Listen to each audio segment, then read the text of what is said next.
예, 할렐루야. 우리 자합들 한번 인사하겠습니다. 오늘도 주님이 잘해 주십니다.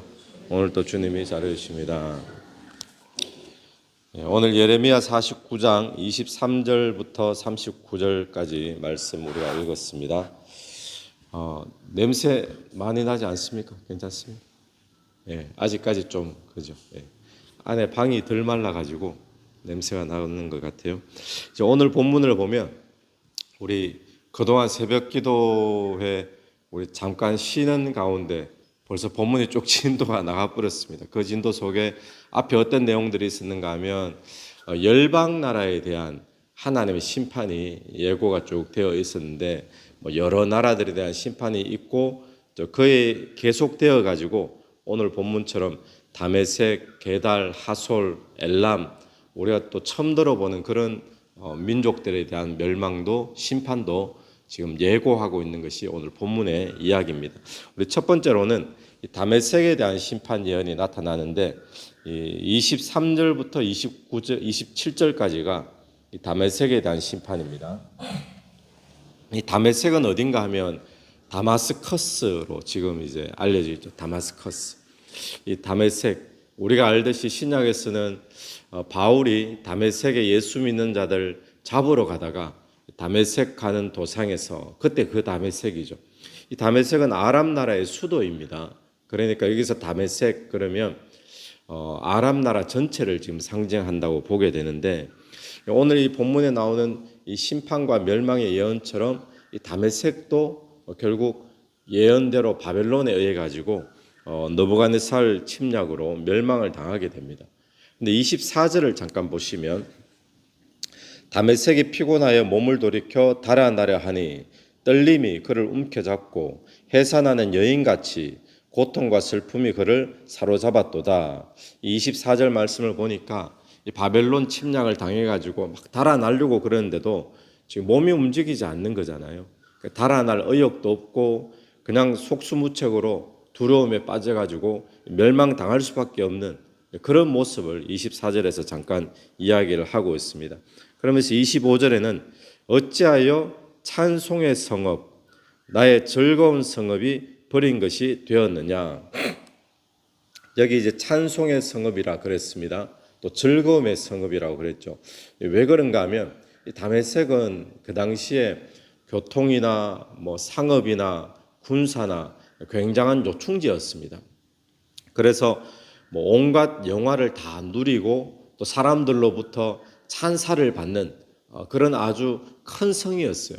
상업도 중심지였고 또 화려하기도 하고 또 잘 살고 그 사람들로부터 찬사를 받는 성이고 온갖 영화가 있는 그런 성이었는데 그런데 그런 성일지라도 하나님이 작정하시고 심판하시면 아무리 사람들이 칭송한다 할지라도 몰락할 수밖에 없다라는 것을 이 본문이 보여주고 있습니다. 여러분 오늘 우리의 인생도 똑같습니다.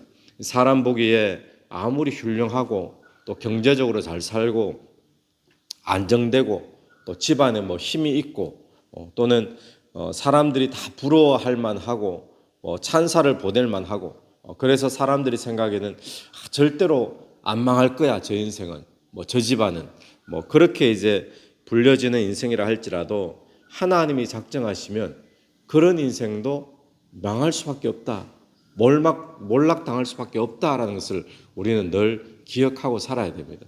그러므로 오늘 저와 여러분이 아무리 화려하고 장사가 잘 되고 경제적으로 부유하고 권세 있고 건강하고 그럴지라도 하나님을 두려워하며 사는 것이 지혜의 근본이라 그랬잖아요.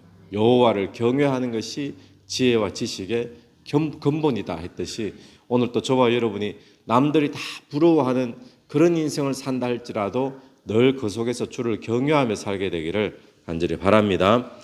이 다메섹이 심판받는 이유에 대해서는 본문이 구체적으로 이야기를 하고 있지는 않습니다. 그런데 앞에 나온 다른 민족들처럼 이 다메섹도 하나님을 떠나서 우상 숭배하고 또 하나님 백성이 늘 악행을 하고 그것 때문에 이제 심판받는 것으로 우리가 보게 됩니다. 그 다음에 나오는 심판의 예언은 이 게달과 하솔에 대한 심판의 예언이 나오는데요. 28절부터 33절까지가 그 이야기입니다. 근데 게달, 그러면 이 게달은 이스마엘의 후손으로 알려져 있는데 어디에 살고 있었는가 하면 아라비아 사막에 거주하는 유목민들입니다. 게달. 하솔은 어디에 살았는가? 하솔은 뭐 구체적인 그 거주지가 불분명한데 28절 끝에 보십시오. 28절. 동방 자손들을 황폐하게 하리라 이렇게 나오는 걸 보니까 게달과 하솔을 함께 묶어 가지고 동방 자손들을 황폐하게 하리라 했던 걸 보니까 아마 이 게달과 뭐 가까운 지역에 살았던 이들도 유목민 그렇게 이제 추정을 하게 되는데, 그러니까 게달하고 하솔은 이 유다에서 기준으로 보면 이 유다 주변에 있는 나라가 아니라 좀 멀리 떨어져 있는 그것도 이제 유목민 작은 민족들이죠. 자, 이들이 어떻게 살았는가? 31절을 한번 보십시오. 31절 보면 여호와의 말씀이니라 너는 일어나 고요하고도 평안히 사는 백성 곧 성문이나 문빗장이 없이 홀로 사는 국민을 치라. 지금 고요하고도 평안히 사는 백성이 누군가 하면 게달과 하솔 이야기하는 겁니다. 그러니까 이들이 어떻게 살았는가 하면 유목민들이니까 고요하고 평안히 살고 성문도 필요 없어요. 그리고 문빗장도 필요 없습니다. 그러니까 무슨 말인가 하면 아주 평안하게 살았습니다. 남들에게 피해를 주는 삶도 살지 않았고 또 국제 정세에 막 휘말려 가지고 뭐 어느 편에 서고 누구를 의지하고 그렇게 살지도 않고 뭐 요즘으로 치면은 시골에 평안하게 남들에게 피해도 안 주고 그냥 착하게 선하게 사는 그런 민족 모습을 우리가 보게 되는데, 그러면 그런데 하나님의 심판을 받아서 망하게 된다라는 경고를 지금 받게 됩니다. 자, 그러면 왜? 이유는 뭘까요? 이렇게 평안하게 살고 주변에게 뭐 악행을 행하는 것도 아니고 성문도 안 짓고 또 빗장도 없을 만큼 그렇게 사는데 왜 이들이 심판받는가? 그 이유도 본문에 구체적으로 나와 있지는 않는데 우리가 분명히 알 수 있는 한 가지는 뭔가 하면 착하게 살고 또 평안하게 살고 뭐 문도 필요 없을 만큼 남들에게 피해도 주지 않고 그렇게 산다 할지라도 아무리 선한 양심을 가지고 산다라고 할지라도 그렇다고 하나님의 심판이 없느냐? 그런 게 아니라는 거예요. 다시 말하면 하나님의 심판의 기준은요, 세상에서 얼마나 착하게 살았는데 이게 심판의 기준이 아닙니다. 착하게 아무리 살아도 아무리 옆 사람을 도와주고 선하게 산다 할지라도 그 사람도 역시 심판의 대상에 지금 된다는 걸 보여주는 거예요. 오늘날도 똑같습니다. 하나님께서 심판하시는 기준은 무엇일까요? 우리가 에덴 동산에서 선과 악의 기준이 있었어요. 그걸 우리는 선과 악의 기준이 되는 나무 열매를 따먹느냐 안 먹느냐 했잖아요. 그게 선악과였어요. 그 열매가. 그 열매가 기준이 되었던 거죠. 에덴 시대에는, 타락 전에는. 근데 인간이 타락하고 난 다음에는 무엇이 선과 악의 하나님의 심판의 기준이 될까요? 그것은 하나님을 믿느냐 안 믿느냐라는 거예요. 그 선과 악, 선악과의 역할을 하는 것이 뭐죠? 오늘날 예수를 믿느냐 예수를 안 믿느냐 이거지. 아무리 저 민족이 착하게 살았고 선하게 살았고 뭐 문도 없이 살고 뭐 다른 사람에게 피해도 주지 않고 살고 법 없이도 사는 사람인데 이게 기준이 아니라 아무리 선한 양심을 가지고 살았다 할지라도 하나님의 심판의 대상이 된다라는 것을 우리는 기억을 해야 됩니다. 그래서 오늘 또 저와 여러분이 하나님 앞에 인정받는 것 무엇일까요? 내가 얼마나 착하게 살았느냐, 저 집사님 얼마나 착하게 살았는데 이 착하게 사는 게 인정받는 게 아니에요. 얼마나 믿음으로 살았느냐. 할렐루야. 오늘 저와 여러분이 주님 앞에 믿음으로 살게 되길 간절히 바랍니다. 아무리 선하게 사는 사람이라 할지라도 또한 그도 구원이 필요한 사람임을 우리가 기억하면서 또 그의 영혼이 구원받기를 함께 기도하고 애쓸 수 있게 되기를 또한 바랍니다. 그리고 나오는 세 번째 민족이 엘람이죠. 엘람. 이 엘람은 어디에 살았는가 하면 바벨론이 지금 이스라엘 나라를 지도에 머리를 한번 그려보십시오. 머릿속에 지도를 한번 그려보시면 이스라엘이 있으면 바벨론은 이스라엘에서 동쪽으로 있죠. 근데 엘람은 그 동쪽에 있는 바벨론에서 이제 더 동쪽으로 넘어와 버립니다. 그러니까 유다 기준으로 봤을 때 아까 전에 게달, 하솔도 멀리 있는 민족이었는데 이 민족은 바벨론 넘어가 가지고 훨씬 먼 데 있는 그런 동떨어진 그런 민족이죠.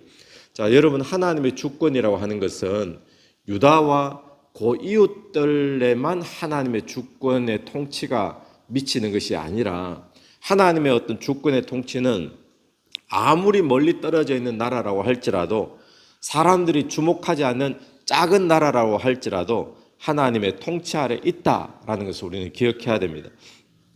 그래서 그 시대에 바벨론에서 더 동쪽으로 거기에 있는 우리가 잘 듣도 보도 못했던 세계사 속에서나 나오죠. 엘람에까지도 하나님의 통치하심이 있다. 자, 그렇다면 거기서부터 더 동쪽으로 가면 어떨까요? 서쪽으로 가면 어떨까요? 그 시대에 동쪽 끝까지 가면 어디가 나오겠습니까? 동쪽 끝까지 가면 우리나라 고조선 그 시대 삼국시대 이전에 거기는 하나님의 통치하심이 그 당시에 없었을까요? 성경에 안 나오니까 그렇지 않습니다. 그 시대에도 그 땅 끝에도 하나님의 통치하심은 여전히 있듯이 오늘날도 여러분 똑같습니다. 하나님의 통치와 하나님의 섭리가 미치지 않는 나라는 없고 민족은 없고 개인은 한 사람도 없습니다.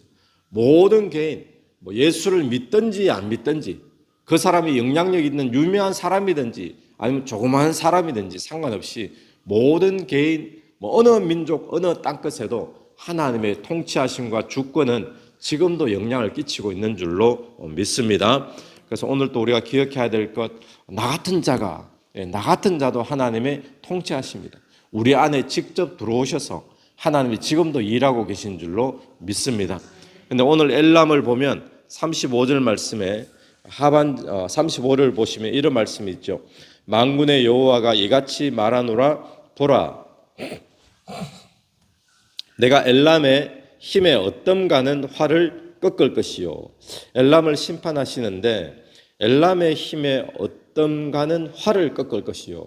여러분, 엘람은 이때 활을 잘 쏘는 민족으로 그렇게 알려졌답니다. 그런데 활 잘 쏘는 이 힘을 가지고 이웃 나라에게 잔인하게 난폭하게 하기로 그렇게 알려져 있던 그런 민족이 엘람이었다 그래요. 그런데 그 힘의 어떤가는 활을 꺾어버렸다. 그들의 힘, 그들의 자랑, 또 그들이 의지하는 것, 그걸 하나님이 꺾어버렸다는 거예요. 여러분, 오늘 저와 여러분에게 한번 돌아볼 때 내 인생에 내가 자랑하고 있는 것은 무엇인가? 내가 어떠므로 삼고 있는 내 인생의 힘은 무엇인가? 한번 돌아봤으면 좋겠습니다. 여러분, 우리에게 내가 남들보다 더 강한, 더 장점이 되는 그런 힘이 있고 또 자랑거리가 있고 의지할 것이 있다면 그것을 가지고 남을 섬기면 좋겠죠. 남을 돕고 또 남을 축복하는 도구로 삼아야 될 텐데 그걸 가지고 오히려 남 위에 군림하고 또 교만하고 또 남을 무시하고 또 그것 때문에 하나님을 의지하지 않는다면 엘람의 모습하고 똑같이 된다는 거죠. 그래서 오늘 또 저와 여러분에게 내가 갖고 있는 힘이 있다면, 장점이 있다면 그것 가지고 남 무시하고 주를 위해 서지 않고 하나님 의지하지 않는다면 결국 하나님은 때가 되면 그 힘에 얻덤되는 것을 꺾으신다라는 것을 기억하면서 오늘 내가 가지고 있는 힘을 가지고 주를 위해 사용하게 되기를 간절히 바랍니다. 같이 한번 기도드리겠습니다. 하나님, 은혜를 감사합니다. 오늘 심판의 경고를 받는 여러 민족들, 나라들을 이 시간에 바라보면서 우리가 하나님을 늘 경외하는 민족 될 수 있도록 인도하여 주시고, 하나 우리의 삶에 얼마나 착하게, 얼마나 선하게가 중요한 것이 아니라 우리가 믿음으로 사는 것이 얼마나 중요한지를 깨닫고 오늘 또 믿음으로 사는 하나님의 백성들 될 수 있도록 도와주시옵소서. 하나님이 각자에게 베풀어 주신 힘이 있는 줄로 믿습니다. 그 좋은 장점과 힘을 가지고 주를 위해 또 주의 나라 위해 또 수많은 영혼들 세계 선교회를 축복하는 그 일에 쓰임 받기를 간절히 원합니다. 주님, 이 새벽에도 기도하며 나갈 때의 기도 속에 성령께서 한 사람 한 사람 위에 역사하시고 다스려 주시옵소서. 예수님 이름으로 기도드립니다. 아멘. 오늘도 예수 이름으로 승리하시는 하루 되길 바랍니다.